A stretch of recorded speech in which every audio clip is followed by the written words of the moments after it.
Rishi వసుని miss అవుతూ ఉంటే మహేంద్ర వచ్చి మాట్లాడుతూ ఉంటాడు కదా! ఆ రోజుల్లో మహేంద్ర జగతిని వదిలిపెట్టి ఉండలేక ఏం చేశాడో రిషికి చెప్తూ ఉంటాడు కదా!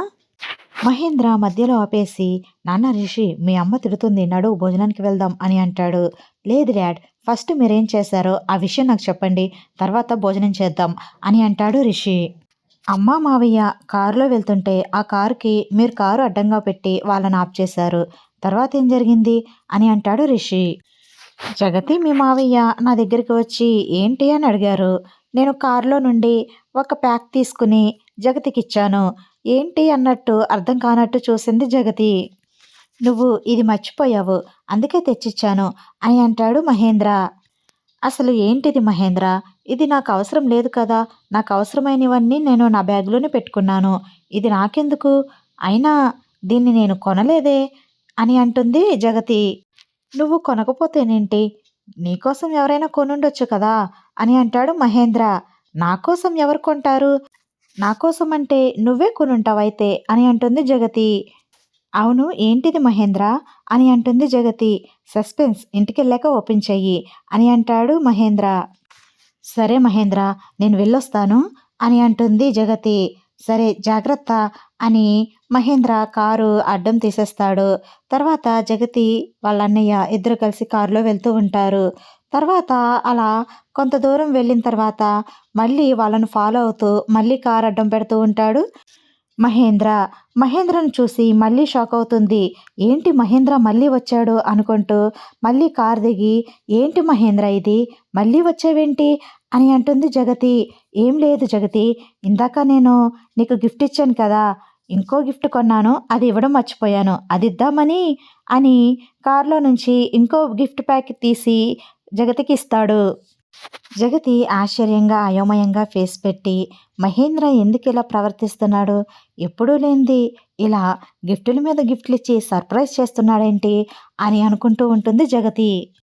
అలా మధ్య మధ్యలో ఆపుతూ జగతికి గిఫ్ట్లు ఇస్తూ, మర్చిపోయానని, మళ్ళీ వెళ్ళిపోతున్నానని, అలా మళ్ళీ జగతిని ఫాలో అవుతూ, అలా ప్రయాణం చేస్తూ ఉంటాడు మహేంద్ర కూడా. జగతి ఇంటికి వచ్చేస్తారు. మహేంద్ర జగతి ఇంటి దగ్గర కారు ముందు పోనిచ్చి కారు ఆపి, "జగతి నీకు ఒక విషయం మర్చిపోయాను" అని అంటాడు. "గిఫ్టేనా? ఇవ్వు" అని అంటుంది జగతి. కారులో నుంచి తీసి, "సరే జగతి నేను వెళ్ళొస్తాను" అని అంటాడు మహేంద్ర. "మహేంద్ర ఇల్లొచ్చేసింది లోపలికి రా" అని అంటుంది జగతి నవ్వుతూ. "ఏంటి జగతి నేను కూడా మీ ఇంటికొచ్చేసానా నాకు తెలియకుండా" అని అంటాడు మహేంద్ర. "తెలియకుండా వచ్చానని అబద్ధం చెప్పొద్దు మహేంద్ర. నీకు తెలిసే డ్రైవ్ చేసుకుంటూ వచ్చావు కదా" అని అంటుంది జగతి. "జగతి నిజంగా నేను ఇంత దూరం వచ్చేసానని నాకు నువ్వు చెప్పాకే అర్థమైంది" అని అంటాడు మహేంద్ర. జగతి అన్నయ్య, "బావగారు ఎలాగో ఇంటి వరకు వచ్చారు కదా! ఇక్కడి వరకు వచ్చి లోపలికి రాకుండా వెళ్ళిపోతారా? అలా ఏం బావుంటుంది బావగారు. రండి మళ్ళీ చెల్లి మీరు కలిసే వెళ్దురు గాని" అని అంటాడు జగతి వాళ్ళ అన్నయ్య. అంతలో జగతి వాళ్ళ అమ్మ, నాన్న, వాళ్ళ పెదనాన్న, వాళ్ళ పెద్దమ్మ, అలాగే జగతి వాళ్ళ పెదనాన్న కొడుకు, వాళ్ళ పెద్దన్నయ్య అందరూ కూడా బయటికి వస్తారు. సంతోషంగా జగతిని, మహేంద్రని లోపలికి తీసుకువెళ్తారు. "అలా జరిగింది రిషి. మీ అమ్మను వదిలిపెట్టి ఉండలేక, మీ అమ్మకి సర్ప్రైజ్ గిఫ్ట్లు ప్లాన్ చేస్తూ, నేను కూడా నాకు తెలియకుండా వాళ్ళ ఇంటి వరకు వెళ్ళిపోయాను" అని చెప్తాడు మహేంద్ర నవ్వుతూ. "డాడ్ మీరింత చేశారా? మీరు కనిపించరు గానీ మీరు మహాముదురు డాడ్" అని రిషి కూడా నవ్వుతూ ఉంటాడు. "సరే సరే నడు మళ్ళీ మీ అమ్మ కోపడుతుంది. భోజనానికి ఇప్పటికే చాలా లేట్ అయింది" అని అంటాడు మహేంద్ర. "సరే డాడ్ పదండి వెళ్దాం" అని ఇద్దరూ కలిసి నడుచుకుంటూ సరదాగా మాట్లాడుకుంటూ డైనింగ్ హాల్ దగ్గరికి వస్తూ ఉంటారు మహేంద్ర, రిషి. వాళ్ళిద్దరిని చూసి జగతి కూడా నవ్వుతూ, "ఏంటి తండ్రి కొడుకులిద్దరూ ఏవో కబుర్లు చెప్పుకుంటున్నట్టున్నారు" అని అంటుంది. "అమ్మా డాడ్ మీ స్టోరీని చెప్తున్నారు" అని అంటాడు రిషి. "మా స్టోరీనా?" అని అంటుంది జగతి ఆశ్చర్యపోతూ. "అవునుమా నిన్ను మావయ్య వచ్చి ఇంటికి తీసుకెళ్తూ ఉంటే మధ్యలో డాడ్ సర్ప్రైజ్ గిఫ్ట్లు ప్లాన్ చేస్తూ మీ ఇంటి వరకు వచ్చేసానంట కదా అదే చెప్తున్నారు" అని అంటాడు రిషి నవ్వుతూ. జగతి మహేంద్ర వంక చూస్తుంది.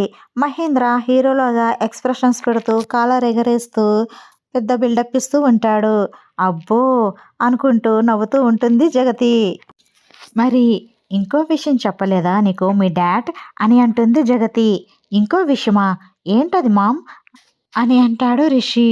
మహేంద్ర చెప్పేస్తున్నా అని అంటుంది జగతి. ఏ జగతి ఆ విషయం మాత్రం చెప్పొద్దు ప్లీజ్ అని జగతికి అడ్డుపడుతూ ఉంటాడు మహేంద్ర.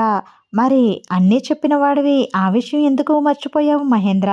చెప్పకూడదనే చెప్పలేదు కదా అని అంటుంది జగతి. అదేం లేదులే అని అంటాడు మహేంద్ర. ఏంటి మామ్ మీరు చెప్పండి అని అంటాడు రిషి నవ్వుతూ. మాకన్నా ముందెళ్ళి మా కార్కి అడ్డంగా కార్ పెట్టాలి అని ఆతృతలో మీ డాడ్ స్పీడ్గా డ్రైవ్ చేస్తూ ఒక కోడిని యాక్సిడెంట్ చేశారు అని అంటుంది జగతి. ఏంటి? డాడ్ కోడిని యాక్సిడెంట్ చేశారా అని ఆశ్చర్యపోతూ అడుగుతాడు రిషి.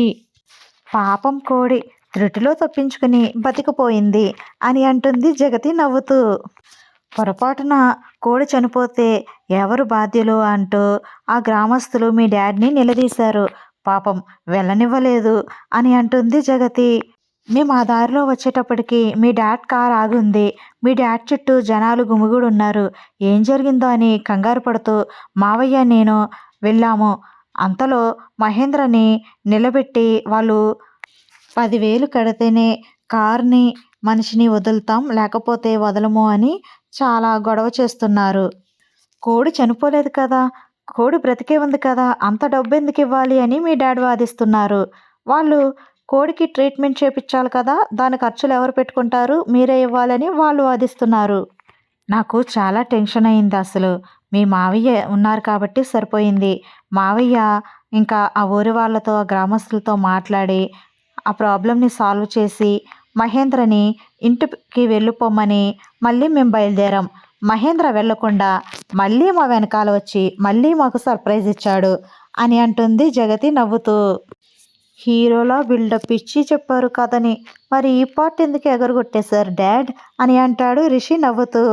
అంటే హీరోలో చెప్పాను కదా, మధ్యలో కామెడీ థింగ్స్ ఎందుకులే అని వదిలేశాను అని అంటాడు మహేంద్ర తలగోక్కుంటూ నవ్వుతూ. జగతి మహేంద్రకి రిషికి వడ్డిస్తూ ఉంటుంది. ముగ్గురు మాట్లాడుకుంటూ హ్యాపీగా భోజనం చేస్తూ ఉంటారు. అలా జగతి మహేంద్రల స్టోరీని చెప్పి రిషికి వసుని మిస్ అవుతున్న భావనలో నుండి రిషి బయటకు రావడానికి అలా వాళ్ళ స్టోరీని చెప్పి రిషిని నవ్విస్తూ ఉంటారు జగతి మహేంద్ర. అలా సరదాగా కబుర్లు చెబుతూ ఉంటారు రిషికి. తర్వాత జగతి మహేంద్రలకి గుడ్ నైట్ చెప్పేసి రిషి రూమ్లోకి వస్తాడు. ఈ పొగరు ఏం చేస్తుందో ఏంటో, కాల్ చేయమన్నాను స్టడీ అయిపోయిన తర్వాత ఇంకా కాల్ చేయలేదు అని రిషినే ఫోన్ చేస్తాడు. వసు ఫోన్ లిఫ్ట్ చేసి చెప్పండి సార్ ఏం చేస్తున్నారు, భోజనం చేశారా అని అడుగుతుంది. నేను చేశాను, నువ్వు చేసావా అని అంటాడు రిషి. చేశాను సార్ అని అంటుంది వసు. అంతా ఓకే కదా, రేపు ఎగ్జామ్ బాగా రాయి అని అంటాడు రిషి. నేను బాగా రాస్తాను సార్ అని అంటుంది వసు. నాకు తెలుసు నీ మీద నాకు నమ్మకం ఉంది అని అంటాడు రిషి. మీ నమ్మకాన్ని నేను నిలబెట్టుకుంటాను సార్ అని అంటుంది వసు. ఏంటో సార్ నేను అనుకున్నది ఎప్పుడూ జరగడం లేదు అని అంటుంది వసు. ఏంటది అని అంటాడు రిషి. నా పీజీ స్టడీస్ మీ చేతుల మీదుగా జరగాలి అని ఆశపడ్డాను, కానీ అది జరగలేదు. మీరు నా జీవితంలో లేనప్పుడు నా పీజీ కంప్లీట్ అయిపోయింది. ఈ పిహెచ్డి ఎగ్జామ్స్కైనా మీరు నన్ను దగ్గరుండి తీసుకువెళ్ళాలి, నేను ఎగ్జామ్ రాయాలి అని నేను చాలా కలలు కన్నాను, కానీ ఇప్పుడు కూడా ఆ కల నెరవేరలేదు అని అంటుంది వసు. ఇవి ఫస్ట్ ఇయర్ ఎగ్జామ్సే కదా, ఇంకా పిహెచ్డి 4 ఇయర్స్ ఉంది. ఆ 4 ఇయర్స్కి నేనే నిన్ను దగ్గరుండి ఎగ్జామ్స్ రాపిస్తాను అని అంటాడు రిషి. మీరు నా పక్కనుంటే ఆ ధైర్యం వేరు సార్.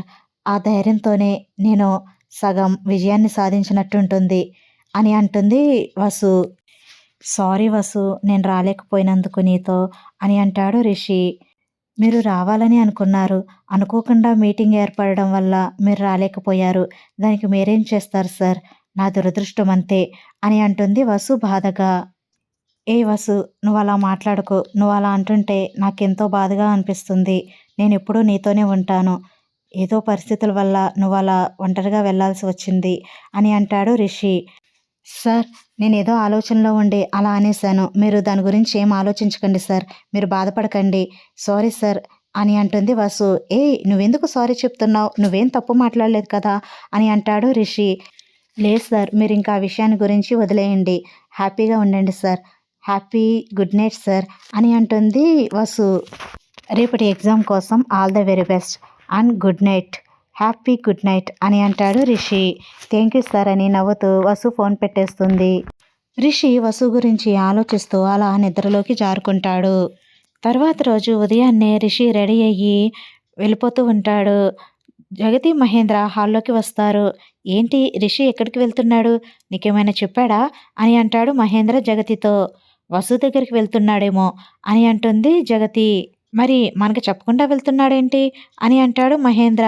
మనం రూమ్లో నుంచి ఇప్పుడే వచ్చాం కదా, మనల్ని డిస్టర్బ్ చేయడం ఎందుకు అని తను చెప్పకుండా వెళ్తున్నాడేమో. తర్వాత చెప్తాడులే ఫోన్ చేసి. ఇప్పుడు ఆలోచించవలసిన అవసరం లేదు కదా అని అంటుంది జగతి. నిజమే, కానీ అలా సడన్‌గా వెళ్ళిపోతున్నాడేంటి?